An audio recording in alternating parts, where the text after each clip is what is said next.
આ ડેમોલિશનમાં તમારું એ ઘર તૂટી ગયું? હા, મારું ઘર તૂટી ગયેલું છે. બે છોકરાઓ છે અમારા, બીજા પરણેલા, અને આગળના બધા ઘર તોડ નાખ્યા, બીજા બધા ઉભા રાખેલા છે.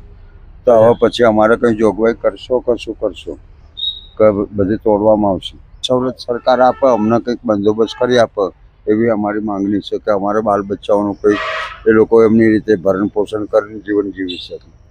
અચ્છા, તમારા ઘરમાં કેટલા લોકો હતા? અમારા ઘરમાં અત્યારે 2 છોકરા, 2 વહુઓ, પછી અમે 4 માણસો બીજા છીએ. કુલ 8-10 જણ, 8-9 જણનો પરિવાર છે અમારો. અચ્છા, તો અત્યારે બધાને બહાર? અત્યારે બધા બહાર, અમે આગળની લાઈનમાં તોડી નાખ્યા એટલે બધા બહાર નીકળી ગયેલા છે. અત્યારે અમારો સામાન રોડ પર પડેલો છે. તો હવે કરવાનું શું આમાં?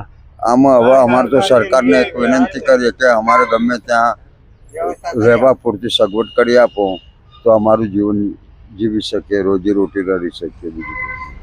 ભલે ગાંધીનગર જિલ્લામાં આજુબાજુમાં 5-10 કિલોમીટરની અંદરમાં હશે ત્યાં સુધી અમારે કોઈ વાંધો નહીં. Thank you.